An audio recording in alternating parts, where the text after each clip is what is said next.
chapter 14,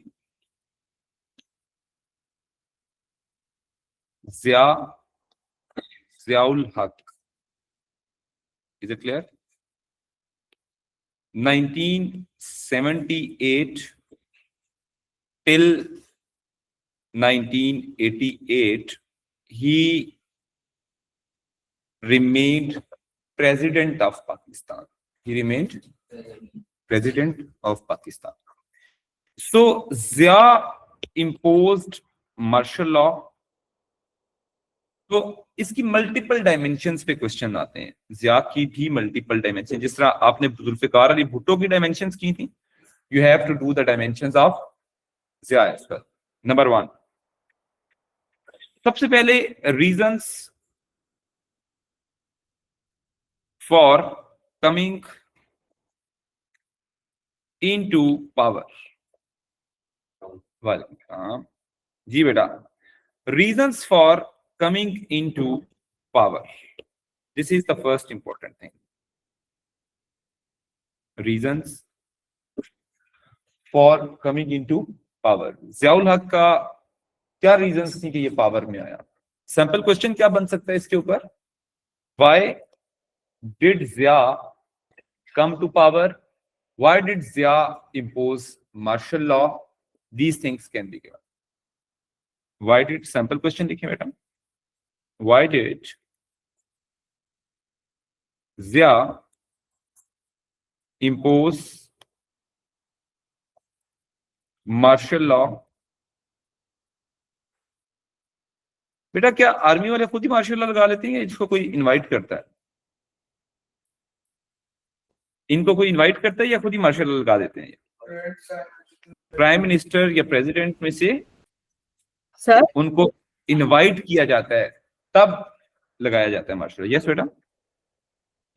sir मैं कह रहा था, ये इससे हटके मैं कह रहा था, याया खान में मेरा आज एक टेस्ट में सवाल आया था कि वो याया खान की वजह से ईस्ट पाकिस्तान वालों ने क्या क्या डिस्पैरिटीज फेस की. जी तो मैं उसमें 7 मार्क का था, तो मैंने 2 डिस्पैरिटीज लिखी और उनको वही एक पैराग्राफ में एक्सप्लेन कर दिया. तो वैसे मुझे लिखनी कितनी चाहिए थी? 2 ही लिखनी चाहिए थी. वैसे 3 चाहिए, लेकिन अगर आपने 2 लिखी हैं तो 6 नंबर तक कास्ट करते हैं आपके. फिर भी ओके, ठीक है. जी सर. ओके बेटा. सो अब हम लोग जा रहे हैं why did Zia come to power. इसकी रीजंस क्या हैं? जिया ने मार्शल लॉ क्यों इंपोज किया? जितने भी भुट्टो के फेलियर्स होंगे, these failures became the cause of Zia's coming into power. जी बेटा. Point number 1, why did Zia come to power. Point number 1 जी. Number 1, Zia imposed martial law or came into power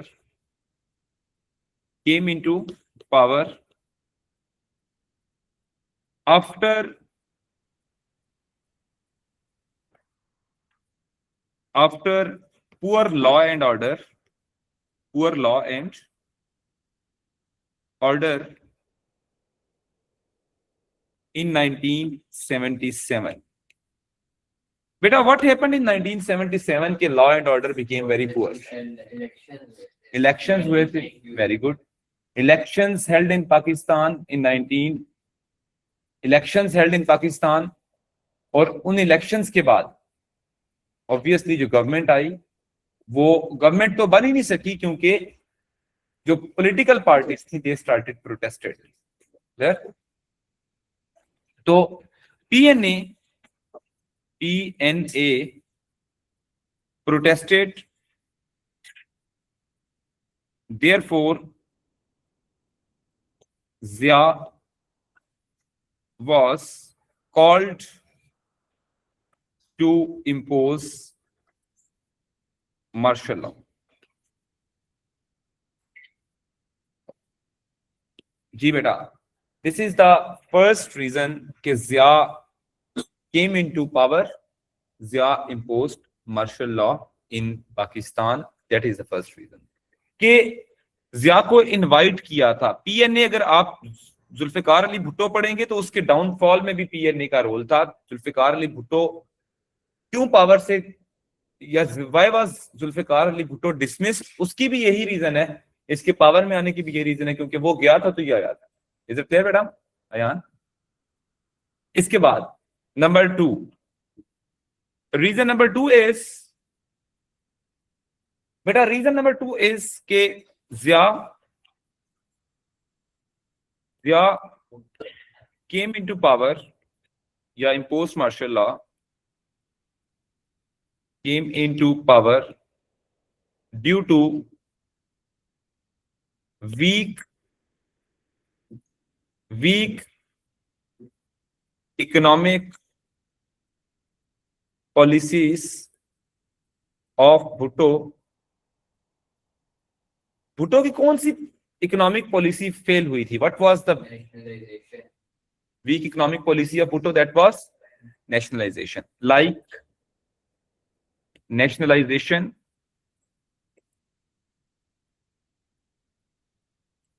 therefore people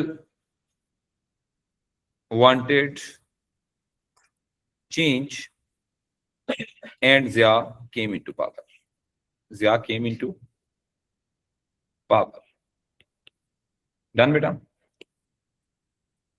And third reason, Zia came into power due to failure of Bhutto as a popular leader, like he could not fulfill the promise of food, clothes and shelter.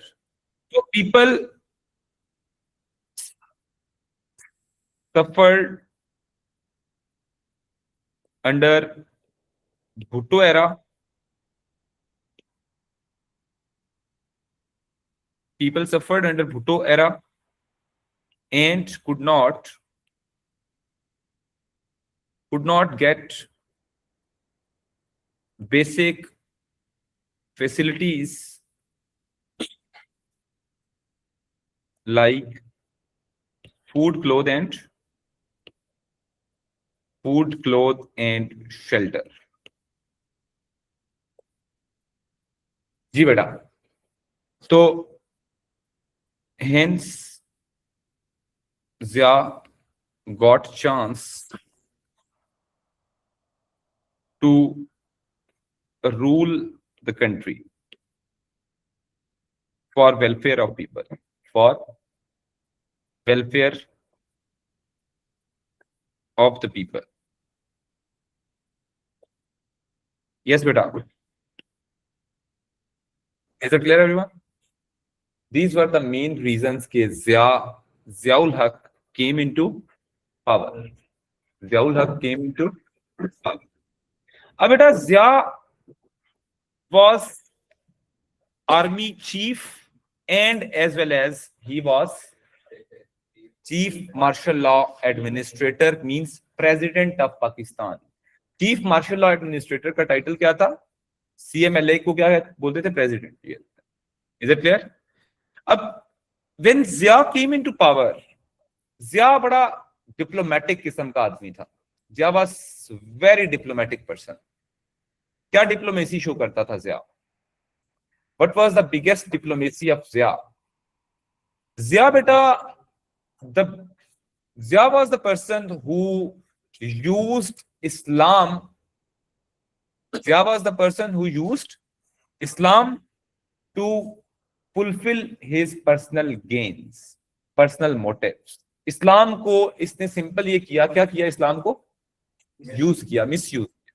अच्छा, अब देखिए, पर जो लोग थे वो तो काफी ज्यादा, भुट्टो की लाइकिंग तो काफी थी ना. भुट्टो को बहुत ज्यादा लोग लाइक करते थे, भुट्टो को बहुत सारे लोग लाइक करते थे. ठीक है, तो उन लाइकिंग वाले लोगों में अपना नाम बनाना कैसे पॉसिबल था? How it was possible to get support of people?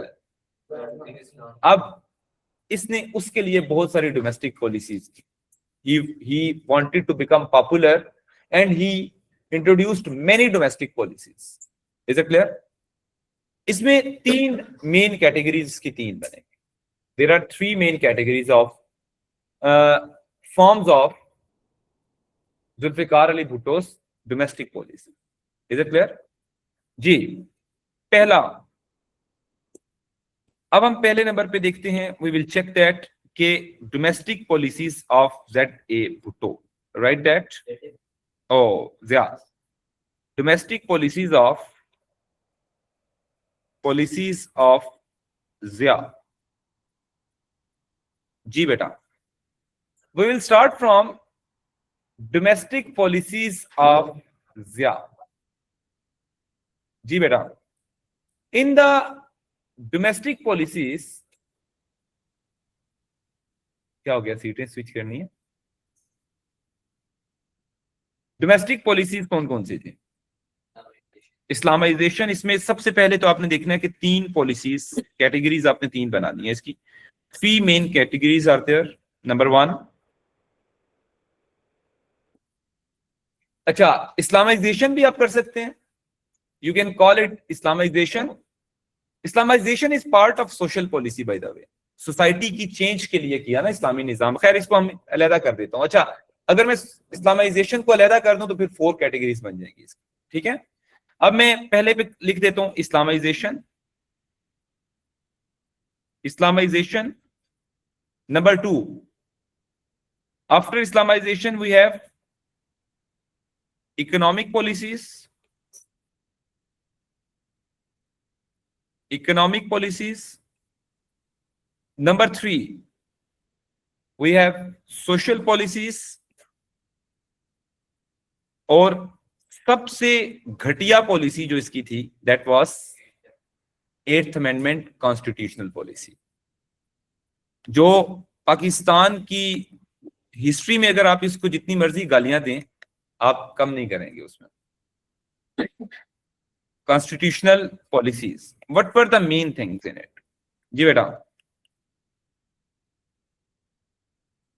अब पाकिस्तान के अंदर जिया came into power and he was very authoritative. He was very authoritative person. अब मैं इसकी अथॉरिटी आपको एक पिक्चर दिखाता हूं। Let me just show you if I can. जी बेटा, ये जिया की जो पिक्चर है, वो अक्सर ये सोर्स वाला सवाल जो है, ये एक दफा सोर्स वाला सवाल आ भी चुका है bye the way. Late me just show you. आएगा नहीं, लेकिन इससे मिलता जुलती कुछ चीज आ तो सकती है, ठीक है। तो किसी इसी तरह की कोई और तस्वीर आ जाए, इससे मिलती जुलती कोई और तस्वीर आ जाए। This picture came as a source. Look at this one. What does this source tell us about Zia's rule? Zia के रूल के बारे में क्या पता चल रहा? ये जो चीज है, ये क्या हमें बताती है? He's strict. He's strict. very authoritative. Gesture, power, authority. ये आप तभी करते हैं ना, अम्मी अब्बू क्या करते हैं घर में जब आप पे गुस्सा करते हैं? अगर तुमने आइंदा ऐसे किया तो तुम्हें जान से मार देंगे, हैं? कहते हैं? नहीं कहते हैं?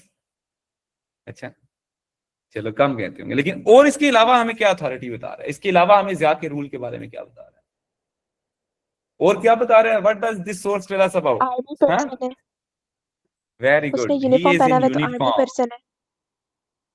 यूनिफॉर्म में पहने, तो इसका मतलब है एक साइड पे ये प्रेसिडेंट भी था और दूसरी साइड पे he was chief of army, head of army.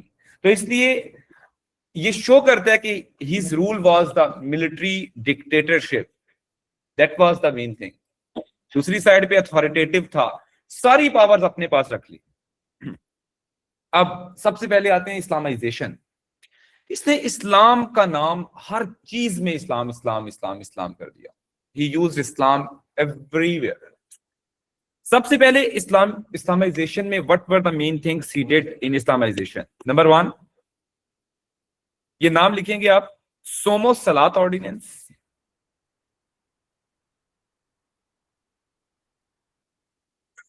सोमो सलात ऑर्डिनेंस। जी बेटा, सोमो सलात ऑर्डिनेंस मींस, ये ऑर्डिनेंस किसको बोला जाता है? ऑर्डिनेंस ऑर्डिनेंस किसे कहते हैं? Law by the president. जब प्रेसिडेंट लॉ बनाता है वी कॉल इट ऑर्डिनेंस। जब आपकी असेंबली लॉ बनाती है तो we call it act. Act कहते हैं जब असेंबली लॉ बनाती है। आपकी नेशनल असेंबली बनाएगी तो we will call it act, और जब कोई प्रेसिडेंट लॉ बनाएगा तो then it would be called ordinance. जी online students, is it clear बेटा? जी अब हम लोग चलेंगे नेक्स्ट बेटा। नेक्स्ट हमारे पास मैं बताता हूँ, बता रहा हूँ, सब्र कर देना पुत्र, अभी 1 मिनट सब्र नहीं होता। सोमो सलात ordinance, what was in that? Yes बेटा, ऊपर यूं बेटा, जल्दी जल्दी लिखो, मैं तो बहुत स्लो स्लो चल रहा हूं अभी। अच्छा, सोमो सलात ऑर्डिनेंस, जो लेट आ रहे हैं वो डोमेस्टिक पॉलिसी से सिर्फ शुरू करें, बाकी मैं शेयर करवा दूंगा आपको, वो सिर्फ डोमेस्टिक पॉलिसी से शुरू कर लें, दोज हु आर लेट। जी, सोम किसको कहते हैं अरेबिक में? फास्टिंग। और सलात किसको कहते हैं? यस, नमाज, prayer.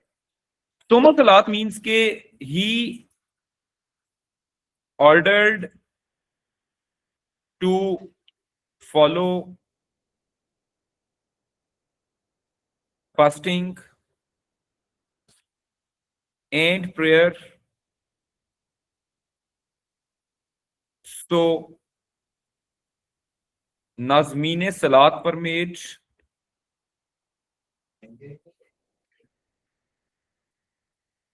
Nazmeen salat was made and public eating was prohibited। Ramzan के अंदर पब्लिक ईटिंग जो है that was prohibited, 500 fine was imposed. अब सोमो सलात was a good thing, it was a good thing by the way। इससे क्या हुआ कि people started following the basic pillars of Islam, so hence more following of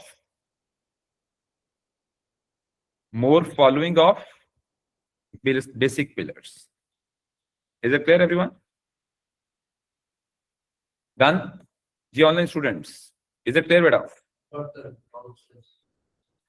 non Muslims भी, if Muslims are in majority तो definitely उन पे भी वो लॉ तो, सलात तो नहीं आएगा, सलात तो वो अपनी रिलीजियस प्रैक्टिसेस फॉलो करे, वो तो अपनी रिलीजियस प्रैक्टिसेस। यस बेटा, हर जगह पे, हर कंट्री में बेटा, this is law related to Muslims only, तो ये मुस्लिम्स पे ही अप्लाई होगा। क्लियर? नेक्स्ट, ज़कात एंड उशर ऑर्डिनेंस।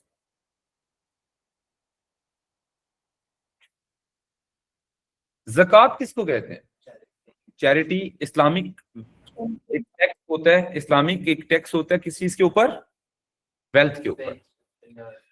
ज़कात is 2.5% on wealth, it is a tax on 2.5% on wealth. ये मुस्लिम्स पे होता है सिर्फ। Is it clear everyone? उशर कितने परसेंट? एग्रीकल्चर लैंड के ऊपर जो टैक्स लगता है। अगर एग्रीकल्चरल लैंड इरिगेटेड है तो देन 10%, अगर नॉन इरिगेटेड है then 5% on agricultural land, on production of agriculture, production of agriculture. Is it clear बेटा? जी online students, is it clear बेटा? ये दोनों में डिफरेंस है, ये भी वेल्थ पे है और ये भी वेल्थ पे है, लेकिन याद रखना है कि ये जो पॉलिसीज थी, these policies could not become successful. क्यों? It was not successful as Shia Muslims Shia Muslims refused to pay because according to them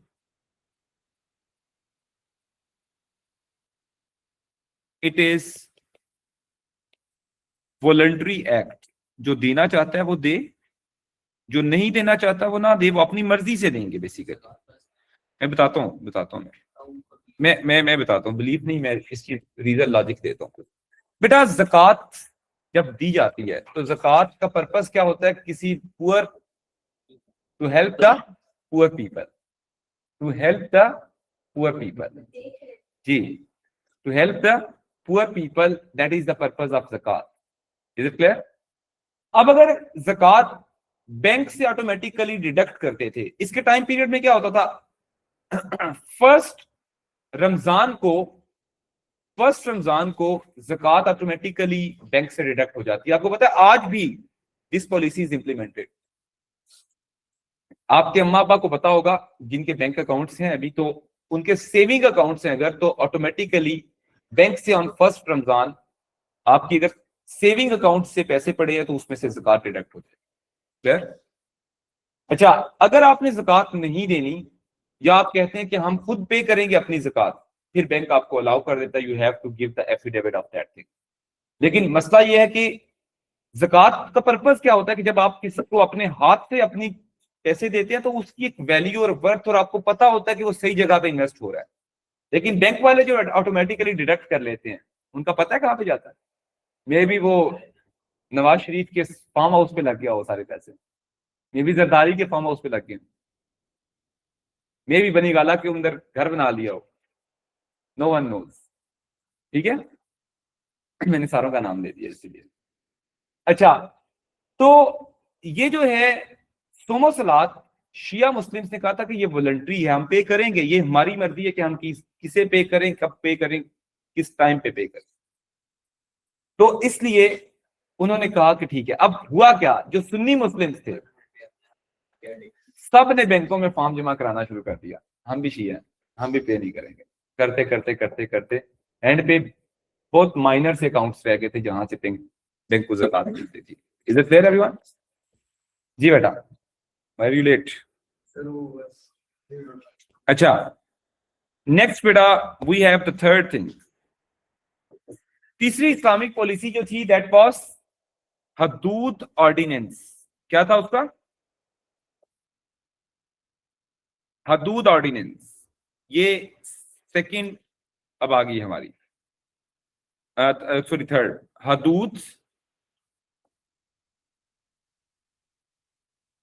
हदूद ऑर्डिनेंस। बेटा हदूद किस चीज को बोला जाता है? Can you please tell me? हदूद किसको कहते हैं? हदूद लिमिट्स को। लिमिट्स को कहते हैं। इस्लाम में हर क्राइम की एक सर्टन पनिशमेंट है, उसको हम क्या कहते हैं? हद। लिमिट क्या है? किसी कोई एक बंदा क्राइम करता है, and these are the basic crimes, basic crimes की बात हो रही है। थेफ्ट, बेसिक क्राइम्स क्या हैं?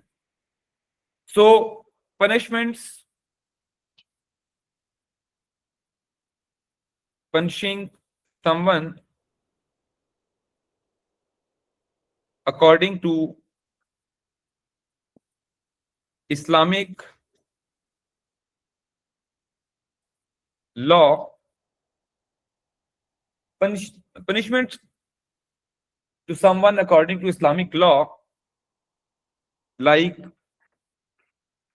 for theft, then drinking, then adultery, then zina. Clear? ये सारी चीजें पाकिस्तान में इंट्रोड्यूस की गई। ठीक है, सो दीज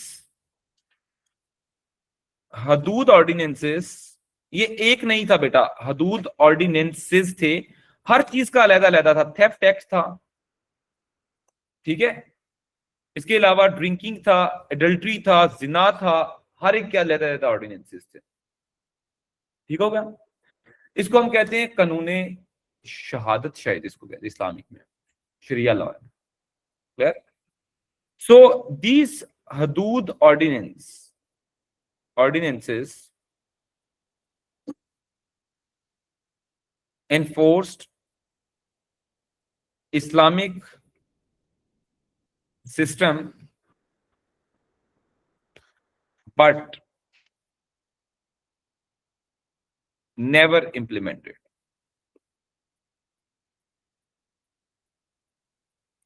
जिया ने 10 साल रूल किया है, एक बंदे को भी हदूद ऑर्डिनेंस पे पनिशमेंट नहीं मिली, क्योंकि शहादत ही नहीं पूरी होती बेटा। आपने जो विटनेस है ना, विटनेस कितने चाहिए होते हैं मुख्तलिफ क्राइम के लिए? मुख्तलिफ क्राइम के लिए 4 भी, 3 भी, 2 भी चाहिए, आपकी मल्टीपल विक्टिम्स विटनेस हो सकते हैं। विटनेस बेटा जिसने जिना करना है वो कभी पब्लिक में तो नहीं करेगा, विटनेस कहां से लाओगे? ठीक है, झूठे विटनेस वैसे बड़े मिल जाते हैं इस मार्केट के अंदर से।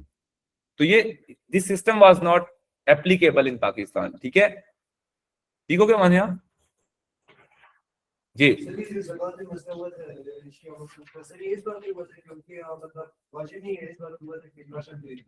परसेंटेज पे भी अब दो तरह के मसले थे। वो देवर बेसिकली मेनली उनका इशू ये था कि आप जबरदस्ती किसी से नहीं ले सकते और हम अपनी मर्जी से जिस पर्सन को चाहें हम दें।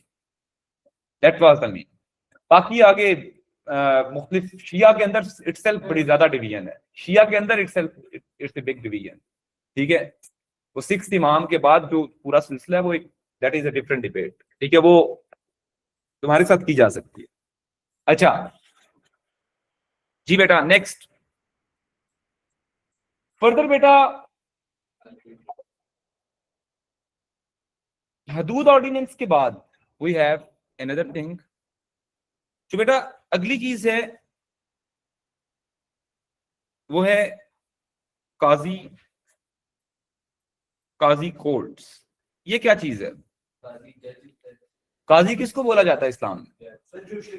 जज को बोला जाता है, जज को बोला जाता है। यस, सो काजी courts were made, new courts were made according to Islamic system। बेटा इस्लामिक सिस्टम के according new courts were made. इस्लाम में कौन सा सिस्टम है? काजी। काजी वॉज द चीफ जज, जज होता था काजी। सो these courts were made, these courts were made to provide speedy justice। लेकिन हुआ क्या? however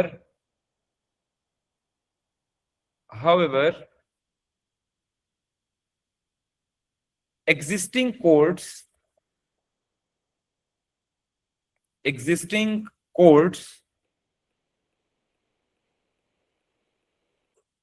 and new Qazi courts made justice system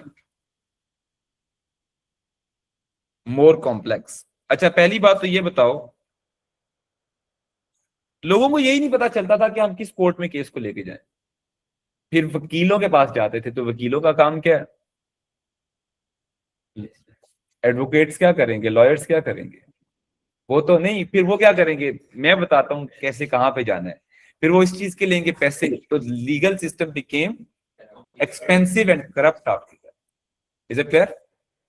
जी बेटा, online students, is it clear बेटा?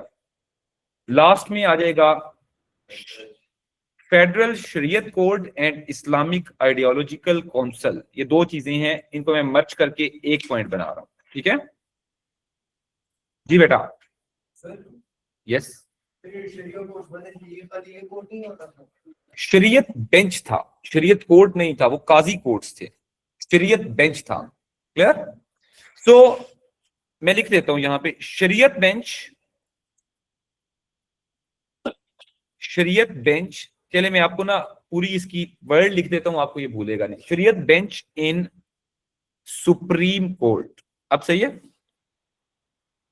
बेटा, सुप्रीम कोर्ट में डिफरेंट बेंचेस होते हैं। सिविल केसेस का एक अलहदा बेंच होगा, फैमिली केसेस का अलहदा बेंच होगा, क्रिमिनल केसेस का अलहदा बेंच होगा, कॉन्ट्रैक्ट्स के केसेस का अलहदा बेंच होगा, मतलब मल्टीपल बेंच होते हैं। एक नया बेंच क्या बना? शरीयत bench. What would be the purpose of that शरीयत bench? Yes, so purpose of this शरीयत bench, purpose of this bench was to purpose of this bench was to check all the existing laws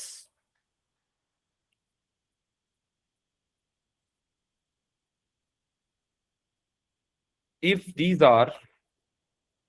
were according to Islam or not. Is it clear? शरीयत bench है। Is it clear everyone? अब इसके साथ साथ Islamic ideological council थी, और भी बहुत सारे स्टेप्स हैं बेटा इसके अंदर, ठीक है। Hence all the laws were re-investigated and corrected.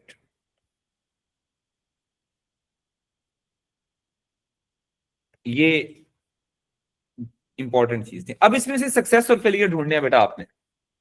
You need to tell me which are the successful points and which are the failure points. चलें, आप में से raise your hand who wants to tell me कि which is the success and which is the failure. इसमें से बताना है जो हमने लिखे हैं।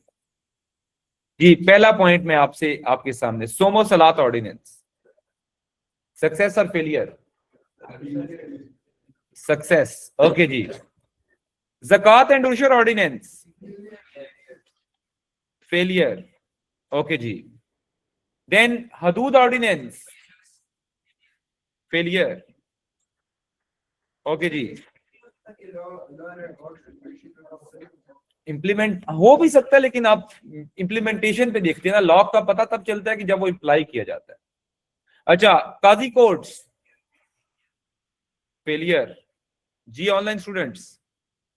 शरीयत बेंच? सक्सेस। तो इसका मतलब है जब 5 पॉइंट्स आपके हो जाएं तो आपका कितने मार्क्स का क्वेश्चन आ सकता है? 14 मार्क्स का क्वेश्चन भी बन सकता है, 10 का भी बन सकता है, अलहदा से इस्लामिक पॉलिसीज पे। अच्छा, मैं इधर एक क्वेश्चन और एक्स्ट्रा लिख रहा हूं, I am just writing one extra question. ये जो इतना इस्लाम इस्लाम और इस्लाम का नारा लगाया था ज़ेड भुट्टो ने, आप में से ये क्यों किया था इसने? जिया ने, सॉरी, जिया ने बेटा इस्लाम का इतने वाई, ताकि उलेमास का सपोर्ट मिल सके। इस्लाम, मुल्ला मिलिट्री अलायंस, वेरी गुड, अच्छी टर्म है। पहले पे हम लिखते हैं सैंपल क्वेश्चन, लिखे बेटा, राइट द सैंपल क्वेश्चन। ये मैं आगे वाली जो पॉलिसीज है ना, ये आगे लिख दूंगा मैं, ठीक है, ये नीचे लिख दूंगा मैं। ओके, सैंपल क्वेश्चन लिखें। Why did Zia impose martial law? Oh, right. Impose Islamic policies. Impose Islamic policies. Yeah, why did Zia introduce set of Islamic reforms in Pakistan? Why did Zia introduce Islamization? क्या वजह थी कि उसने इस्लाम का बात की? पहले मैं आपको बता देता हूं, the first reason is to make better relations with Muslim world, better relations with Muslim world. Beta, you people must know that Zulfikar Ali Bhutto was very popular in Muslim countries. याद है ना उसके time period में सारे मुसलमानों के leaders Pakistan आए थे. I have shown the figure of that meeting as well. 1974 में OIC का सेशन हुआ था. Is it clear? तो उस टाइम पे भुट्टो जो है he was very popular, तो he wanted same type of popularity in the Muslim world. इसलिए he introduced set of Islamic reforms. Point number 2. जी बेटा. Point number 2 is to gain support of ulemas. आज भी यही policy होती है military वालों की भी और पॉलिटिकल पार्टीज वालों की भी कि मौलवियों का साथ रखे. मौलवी तबका जो है ना पाकिस्तान के अंदर, they have strong public opinion. Like जो हमारे रूरल एरियाज है, रिमोट एरियाज हैं, वहां पे मौलवी की बात को, जो मस्जिद का इमाम होता है, he has strong authority. He can change the public opinion. लोगों की ओपिनियन को, लोगों के वोट लेने में बहुत हेल्प रोल प्ले करता है. तो इसलिए he wanted to get support from those ulemas. Third, to prepare jihadis for Russia-Afghan war. आजकल तो हम अफगानिस्तान के दुश्मन है ना, लेकिन 1979 से लेके 1988 तक, जब तक जिया की डेथ नहीं हुई, Pakistan was front line ally of Afghanistan. Afghanistan को हम फौजी भी देते थे अपने, अफगानिस्तान को हम बंदूकें भी देते थे, अफगानिस्तान को हम गन्स, हर चीज प्रोवाइड करते थे, जस्ट टू डिफीट रशिया. और उस वक्त हमें कौन देता था? हम तो पहले भी गरीब थे. हमें अमेरिका देता था, हमें यूएसए देता था, पीछे से यूएसए हमें देता था, हम अफगानिस्तान को देते थे. और ये सारा किस बंदे के थ्रू हो रहा था? जिया के थ्रू हो रहा था. और जिया को मरवाने में भी अमेरिका का बड़ा हाथ है. जिया को जो है वो उन्होंने एक कॉज के पीछे मारा था कि मतलब हमारे सारे राज खोल ना दे ये, इसलिए इससे पहले काम तो इसने कर दिया हमारा, अब इसका प्लेन ही क्रैश कराओ. Even yes, two American diplomat was also, he was also basically क्या नाम है, crashed in that, yeah, he was also murdered, executed in that incident. ठीक है. एक्सप्लोडिंग मैंगोज, इसके ऊपर नॉवेल भी है एक, exploding, case of exploding mangoes. ठीक है. आम की पेटी थी, उसके अंदर बम रख के जो है वो उड़ाया था, तो ये केस ऑफ एक्सप्लोडिंग मैंगोज भी है इसके ऊपर. वो अगर पढ़ना चाहें तो वो भी पढ़ लीजिएगा. डन जी. Online students, is it clear बेटा? नीचे जाओ. अच्छा, इसके बाद है इकोनॉमिक पॉलिसीज. इकोनॉमिक पॉलिसीज बेटा क्या है? अब हम लिखते हैं जरा इकोनॉमिक पॉलिसीज को भी. If we talk about economic policies, these are important policies. बेटा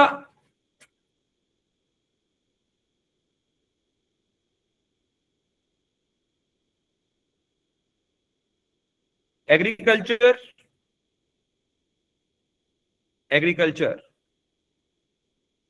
What happened in agriculture? Number one, new technology was introduced. New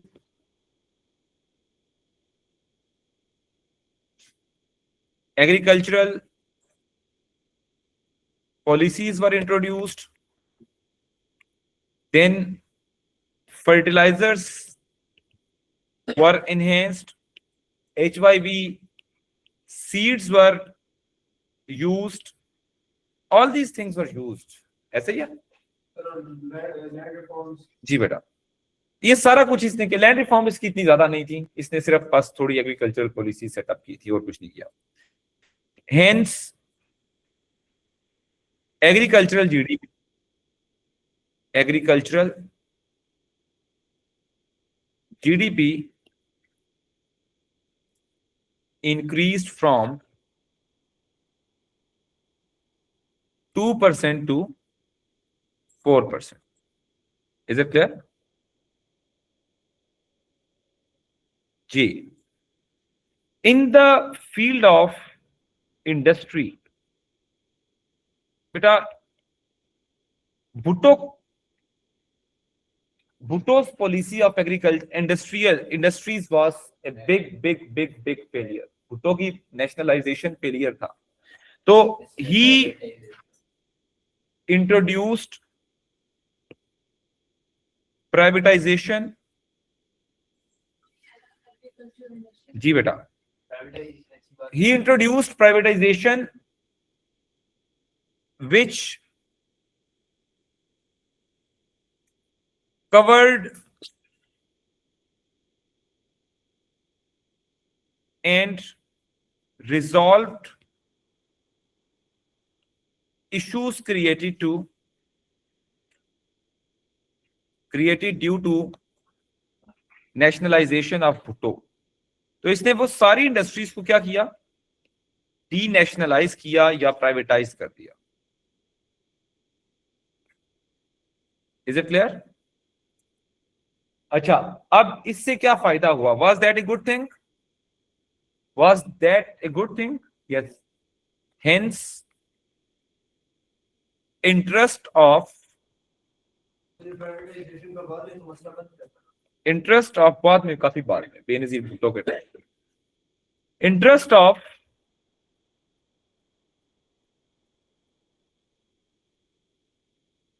private investors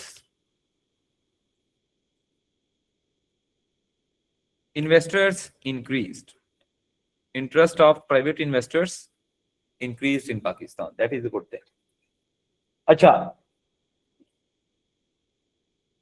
Moreover, Pakistan's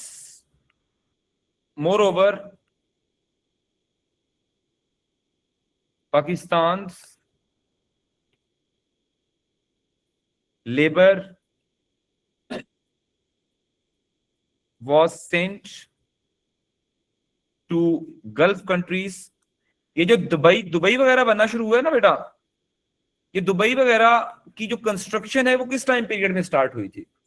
जिया के टाइम पीरियड में। तो सारे वर्कर्स जो थे यहां से गए, और दुबई की कंस्ट्रक्शन में पाकिस्तानी वर्कर्स का बहुत रोल है। ठीक है, सो जी बिल्कुल। So was sent to Gulf countries. So 3 to 4 billion remittances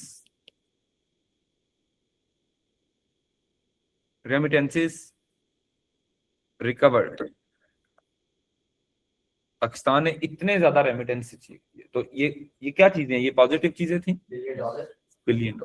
billions of dollars. अच्छा, नेक्स्ट बेटा, इकोनॉमिक के बाद वी हैव सोशल। बेटा social policies were very ambiguous. Sometimes कुछ लोग उसको पसंद करते हैं और कुछ लोग उसको पसंद नहीं करते सोशल पॉलिसीज। जैसे मैं कुछ नाम लिख देता हूं। ही redefined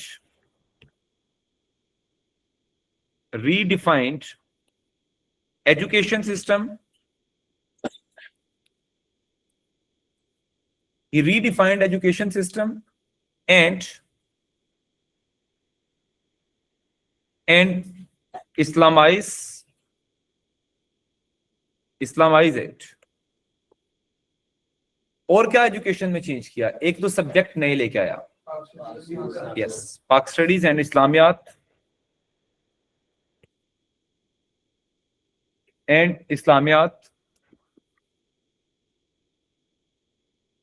So Pak studies and Islamiyat became compulsory subjects. However, it failed due to lack of innovation.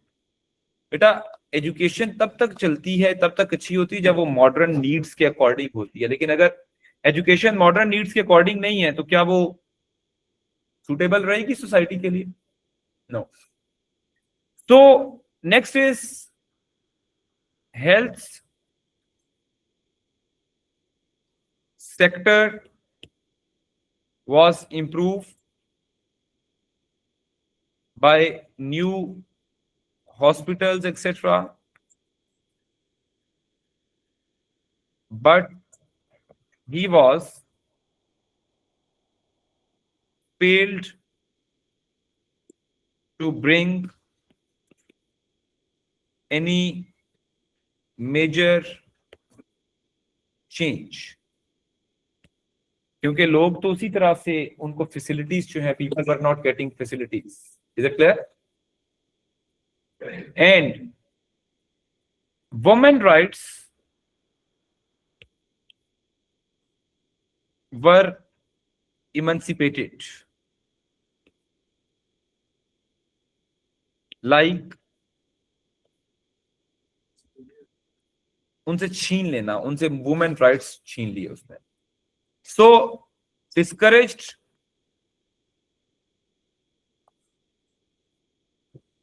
working women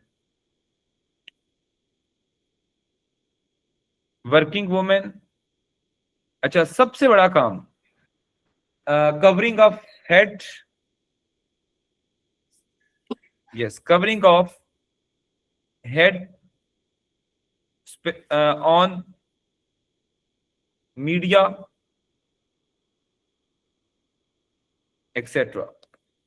However, feminism movement started in Zia era due to poor condition of women.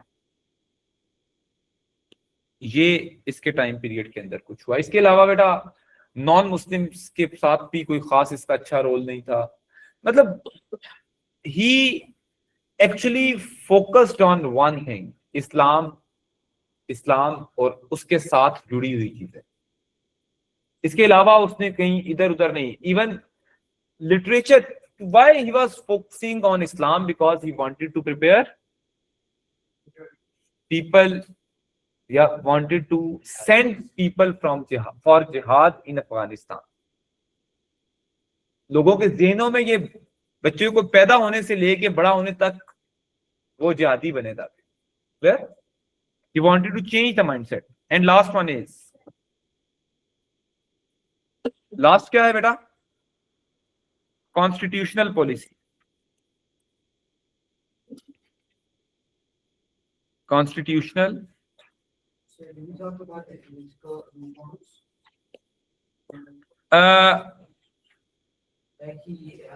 Referendum and वो 4 marks question है only. These are just for 4 marks question.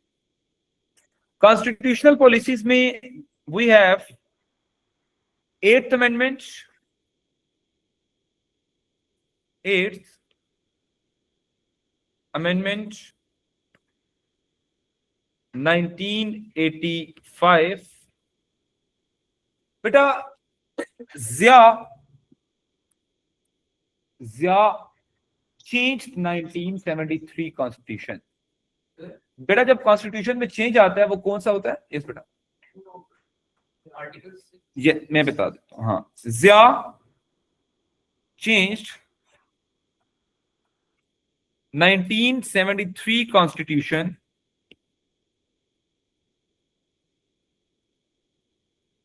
by doing 8th Amendment in section 58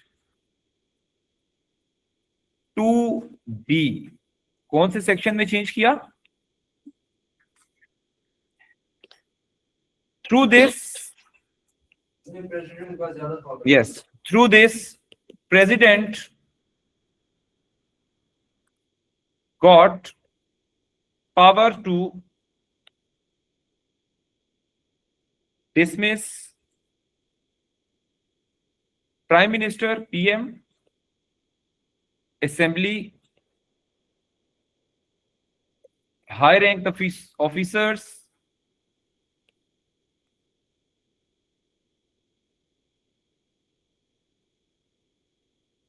अब यहां पे मुझे बताएं बेटा, इतनी बड़ी powers, these were the biggest and the major powers.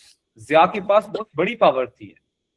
अब ये सारी पावर जिया को जब मिली तो इसने क्या मिसयूज नहीं किया होगा पावर का? Obviously he misused it. So however this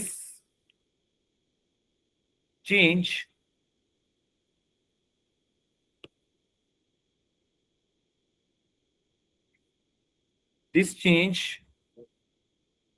changed constitution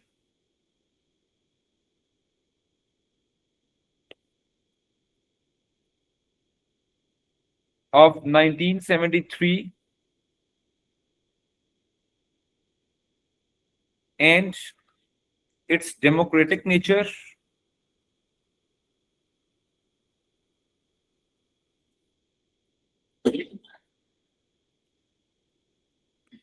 while Zia became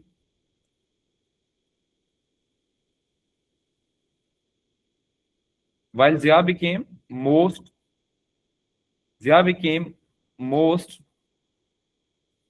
powerful authority. Is it clear, beta? While Zia became most powerful authority, in next few years, this amendment was used in changing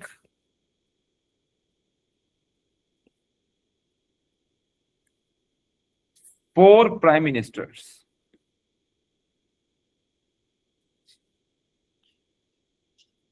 और हर दफा किसने change किया? President ने change किया। बेनजीर को भी, नवाज शरीफ को भी, मोहम्मद खान जुनेजो को भी, ये तीन बंदों को 2 दफा बेनजीर को 8th अमेंडमेंट यूज करके डिसमिस किया और 1 दफा नवाज शरीफ को और 1 दफा जुनेजो को, 4 दफा टोटल। इज इट क्लियर बेटा?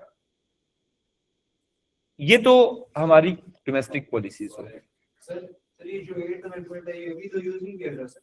अब तो खत्म होगी ना बेटा, 13th अमेंडमेंट आ गई थी तो ये उसमें नवाज शरीफ ने खत्म कर दी थी 1999 में।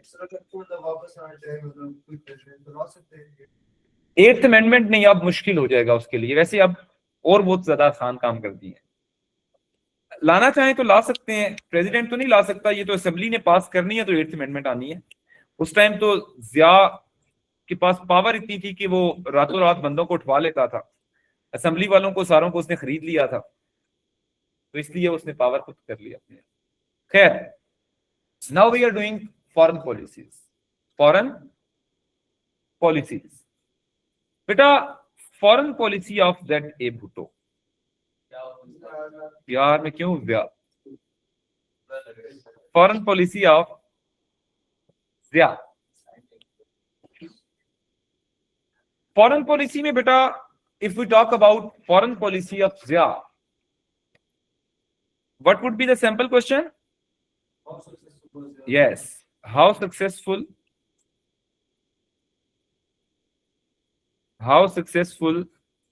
was Zia's foreign policy How successful was Zia's foreign policy between 1978 to 1988? Explain.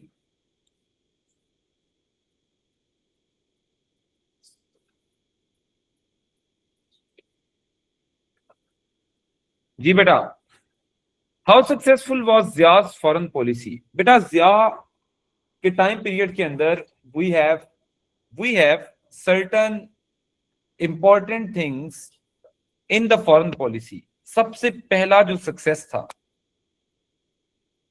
हमें डॉलर बहुत मिले थे.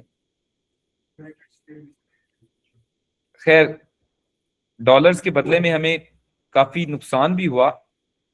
इसकी फॉरेन पॉलिसी बेटा मोस्टली फेलियर थी, and the failures were too horrible, and the failures brought lot of domestic violence. इतने ज्यादा लोग मर्डर हुए थे, और पाकिस्तान में हीरोइन की एडिक्शन इतनी ज्यादा हो गई थी कि लाखों लोग जो है वो हीरोइन का और ड्रग्स का यूज करना स्टार्ट कर गए थे due to that his foreign policy. Clear? जी बेटा. Number 1, lot of US aid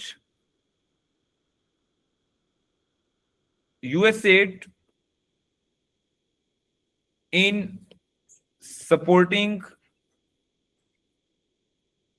US agenda in Russia-Afghan war. Russia-Afghan war was miracle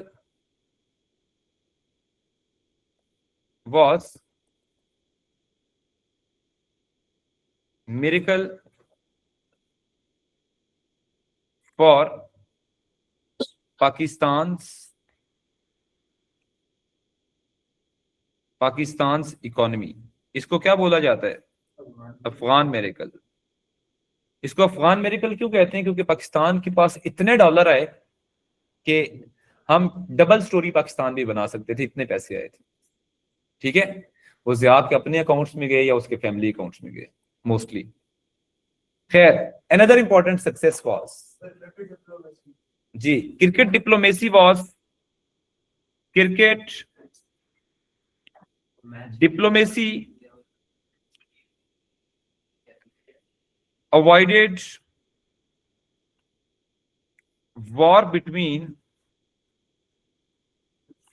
India and Pakistan. 1987 में था ये.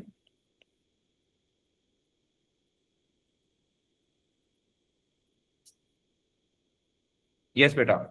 हुआ क्या कि इंडिया जो है was constantly threatening Pakistan. India was constantly threatening Pakistan. कैसे थ्रेट करता था कि जी हम आपको न्यूक्लियर वेपन यूज करके आपको खत्म कर देंगे दुनिया से. न्यूक्लियर टेस्ट उन्होंने 1974 में कर लिए थे, लेकिन 1986 में 85 में इंडिया हमें कहता था कि ये एरियाज हमें दे दो वरना हम आपको न्यूक्लियर वेपन से उड़ा देंगे. जिया ने कहा अच्छा मैं देखता हूं तुम्हें. जिया ने Pakistan team was in Ahmedabad, Jaipur, और जयपुर के अंदर पाकिस्तानी क्रिकेट टीम का टेस्ट मैच चल रहा था. जिया ने कहा इंडियन प्राइम मिनिस्टर को कि मैं मैच देखने आ रहा हूं पाकिस्तान इंडिया का.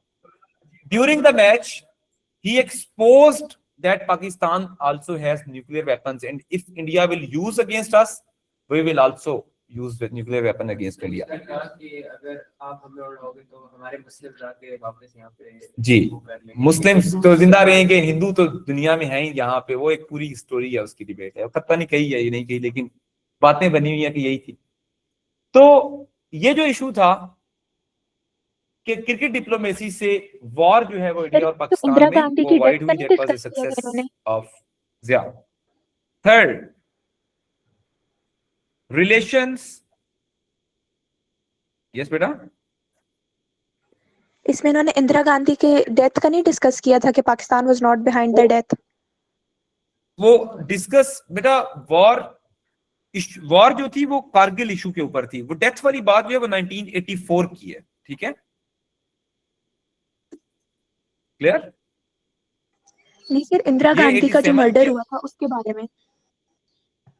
बेटा उसके बारे में डिस्कशन तो बहुत सारी डिस्कशंस हुई थी, लेकिन एक्चुअली जो फायदा हुआ था, I am just telling that Indira Gandhi का मर्डर 1984 में हुआ था। ये मीटिंग 1987 में हुई थी। उससे पहले पाकिस्तान की बायलैटरल डिस्कशंस काफी हद तक होती रही थी। जी, relations with China and Karakoram highway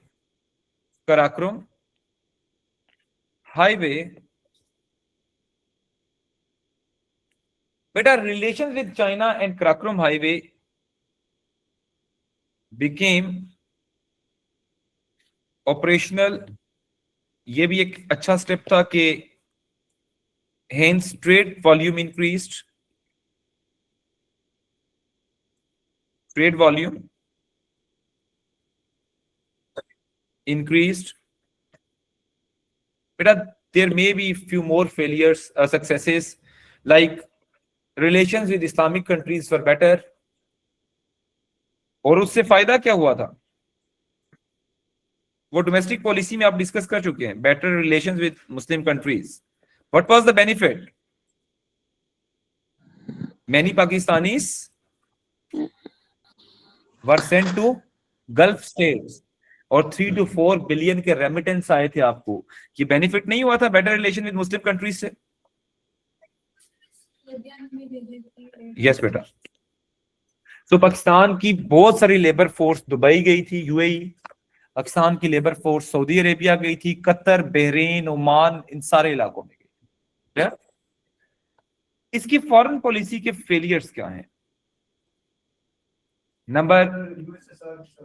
number 1, USA left Pakistan alone. Pakistan in late 1980s by stopping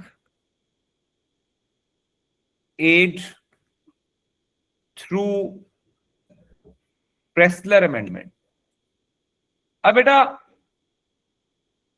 अब ये देखो कि आप 10 साल किसी के लिए अपनी जान कुर्बान करते रहो और 10 साल के बाद वो आपको ठुड्डा मार के फेंके एक तरह जाओ इधर से, तो आपके ऊपर क्या गुजरेगी? यही किया ना America, used Pakistan. America used Pakistan against Afghanistan और उसके बाद पाकिस्तान को किक आउट कर दिया। प्रेसलर अमेंडमेंट के अंदर पाकिस्तान की जो एड थी वो स्टॉप कर दी। क्लियर जी? तो that was a big failure कि आपको अपने फ्रेंड्स बनाते वक्त he was not conscious about that friendship कि ये कुछ होगा हमारे साथ। नेक्स्ट, आज भी जैसे हम सपोर्ट कर रहे हैं ना यूएस एजेंडा को, आजकल ईरान की इजराइल की वॉर है तो you are indirectly we are supporting US agenda, we are basically silent. तो खैर आगे चलते हैं। सो बेटा फेलियर्स के अंदर we have one more failure, worst relation with India, relations with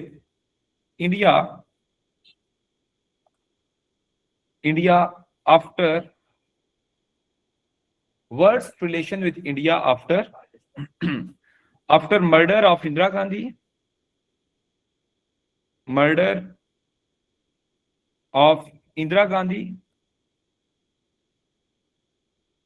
अच्छा, और खालिस्तान मूवमेंट। सर ये सिक्स ने की थी। यस बेटा, सिख जो है उनको कौन सपोर्ट करता था? पाकिस्तान। जी बेटा। And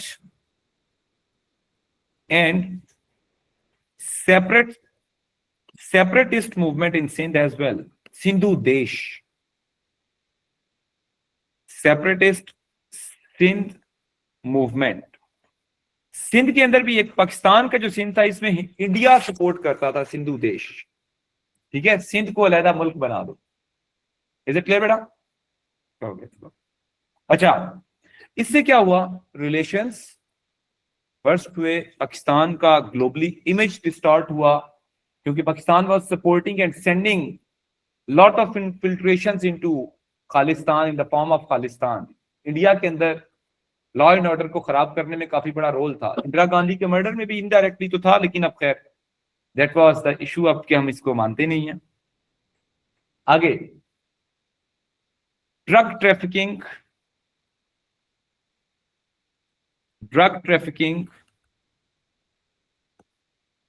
and क्लैशनकोव culture, drug trafficking and क्लैशनकोव culture made law and order poor,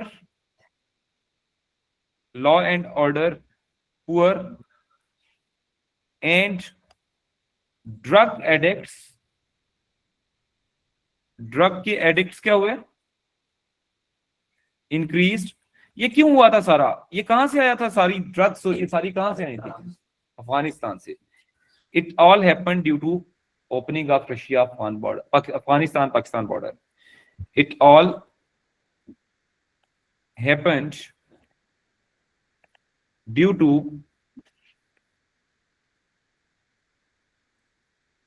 opening Afghan border, और आपको पता है 3.5 लाख से ज्यादा, नहीं 3.5 लाख, इससे कहीं ज्यादा, कितने 3 मिलियन थे शायद, 3 मिलियन अफगान माइग्रेंट्स जो है they came into Pakistan in this war. Is it clear? तो इससे भी पाकिस्तान के अंदर हालात खराब हुए। That was. अब इसके अलावा एक तो और क्वेश्चंस हैं छोटे मोटे से, हम वो लिख लेते हैं 7 मार्क्स के। Right those questions. जी बेटा, एक सिंपल क्वेश्चन लिखें, why was it difficult for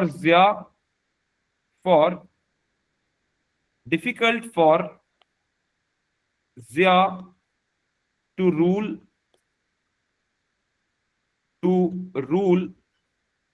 in 1980s? जी बेटा, सबसे पहला ओजड़ी कैंप इंसिडेंट था। What was the first thing was Ojhri camp incident in which innocent people, जी बेटा, innocent people lost their lives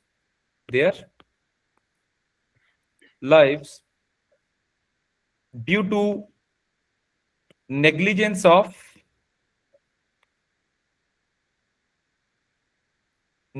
of few army officers। आपको पता है ये ओजड़ी कैंप कहां पे है?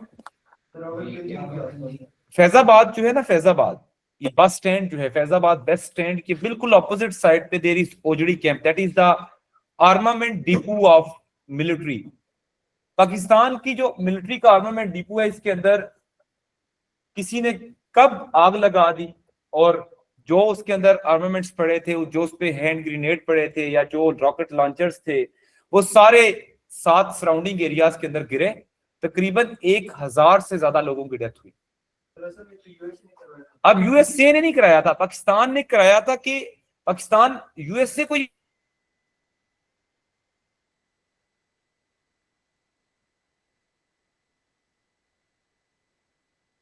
बताना, वो मतलब इसको इतना सेंसेशनलाइज किया इस इंसिडेंट को कि फिर इसकी वजह से लोग नफरत करने लगे ज्यादा।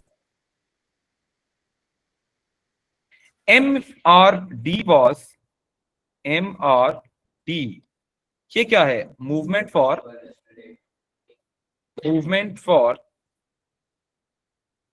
Restoration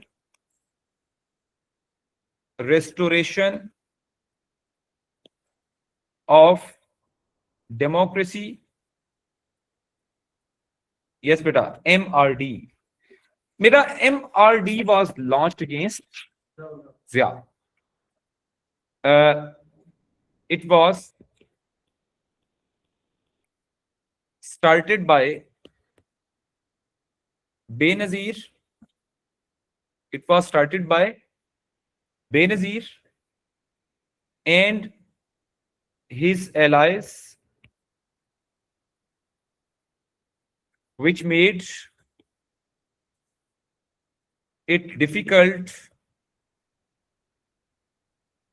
for Zia. हाँ हाँ, हर allies. अच्छा, बेनजीर में अभी भी तो and her allies made it difficult for Zia to rule. ये दूसरी वजह है, ठीक है. तीसरा, drug trafficking and drug trafficking की वजह से क्या हुआ? यस. एंड क्लैशनकोव कल्चर से क्या हुआ? ये तीसरा क्या हुआ क्लैशनकोव कल्चर से? ड्रग एडिक्ट नहीं बढ़े, इससे क्राइम रेशियो इंक्रीज हुआ. And क्लैशनकोव culture made law and order worst. Law and order worst. ये बेटा सर इधर हम ये लिख सकते हैं जो कराची में मुहाजिर मूवमेंट चल रहा है. हाँ, वो भी आप लिख सकते हैं. वो मुहाजिर मूवमेंट इतनी ज्यादा नहीं थी. मुहाजिर को क्रिएट करने वाला ये खुद था. जिया ने मुहाजिरों को क्रिएट किया था. वो इसके टाइम पीरियड में, वो बेनजीर के टाइम पीरियड में आएगी. अभी मेरी बात एक सुन ले. एक दो चीजें बेटा आपने जरा ध्यान से याद रखनी है. You need to just keep in your mind. ये आप एक मिनट ठहर के मैं बाद में दिखा देता हूं. पहले आपने ये चीज याद रखनी है. इसमें ना, इस चैप्टर में जब आप नोट्स ओपन करेंगे तो there is one important thing जो आपको 4 मार्क्स के लिए करनी है. You have to just do this for 4 marks. और वो क्या है बेटा? Zia's time period was full of different innovations. Clear? इसने नए नए काम किए. एक सबसे पहले एक नए तरीके का इलेक्शन कराया जिसको कहते हैं रेफरेंडम. ये 4 मार्क्स के लिए क्वेश्चन आ सकता है आपका. रेफरेंडम में क्या हुआ?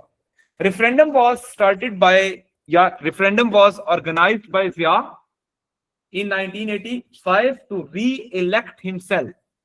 और दूसरे नंबर पे जिया ने जब रेफरेंडम करवाया तो इसमें पब्लिक वोट करती है यस और नो की फॉर्म में. जैसे मैं एक बंदा हूं, आपके सामने बैठा हूं, मुझे आप कहें कि आप प्रेसिडेंट बने तो आप सारे लोग यस और नो में वोट करेंगे, तो this would be called referendum. ये जिया के टाइम पीरियड में हुआ था. देन जिया ने अपनी मर्जी से सारी पॉलिटिकल पार्टीज को बैन कर दिया. He ban all the political parties from Pakistan. और जब पॉलिटिकल पार्टीज को बैन किया, फिर अपनी मर्जी के बंदे को प्राइम मिनिस्टर बनाया. And his name was Mohammad Khan Junejo. His name was Mohammad Khan Junejo. Is it clear everyone? Junejo जो है वो हो गया. अब ये सारे काम किए और इवन जुनेजो से भी ये डिससेटिस्फाइड हुआ. और जुनेजो को इसने डिसमिस क्यों किया था? जुनेजो को सिर्फ 2 साल के लिए इसने प्राइम मिनिस्टर बनाया. Number 1, Ojhri camp incident. Junejo ने ही कहा था मैं इन्वेस्टिगेट करूंगा, जो आर्मी के ऑफिसर्स होंगे उनको सजाएं दिलवाऊंगा. जिया को लगा ये तो थ्रेट है मेरे रूल के लिए, उसने उसको डिसमिस कर दिया. फिर 8th अमेंडमेंट यूज की. Zia was the first one who used 8th amendment to dismiss Junejo. And the last one is कि Zia felt that Junejo was making alliances with other political parties. और जो कि जिया के लिए सिवियर चैलेंज था. इससे पहले कि जुनेजो कुछ करता, जिया ने डिसमिस कर दिया. Clear? All these things can be given. Overall बाकी इनके क्वेश्चंस वगैरह हैं. जिस दिन हमारा टेस्ट होगा उससे पहले मैं आपके इनके साथ क्वेश्चन भी करूंगा. बेटा जब भी आपने ये देखना है, you have to do the questions. जब भी आप टॉपिक पढ़ें, टॉपिक पढ़ने से ज्यादा इंपॉर्टेंट चीज है you need to read these questions. अगर आप ये क्वेश्चन नोट्स में से नहीं पढ़ते ना, तो आप समझ लें कि you are preparing your lesson. हाँ, आपको अच्छे तरीके से करने ही नहीं आएंगे question, because these are the patterns in domestic policies पे और फॉरेन पॉलिसीज पे. जो क्वेश्चन आते हैं उनके पैटर्न्स हैं. अगर आप बेटा पैटर्न याद रखें और एक दफा रीडिंग करें, you can easily evaluate and describe and explain in your own words. ऐसा ही है. तो ये याद करेंगे तो it would be easy for you history would become easy for you. Simple. Is it clear, everyone? जी online students. Is it clear, बेटा? जी बेटा. पेपर की क्या? मैं बताऊंगा जिस दिन टेस्ट होगा ना हिस्ट्री का, उस दिन बताऊंगा. अच्छा कल मॉक है. अच्छा पेपर के लिए टेक्निक, अच्छा मैं बेटा बता देता हूँ. एक मिनट. पेपर की टेक्निक में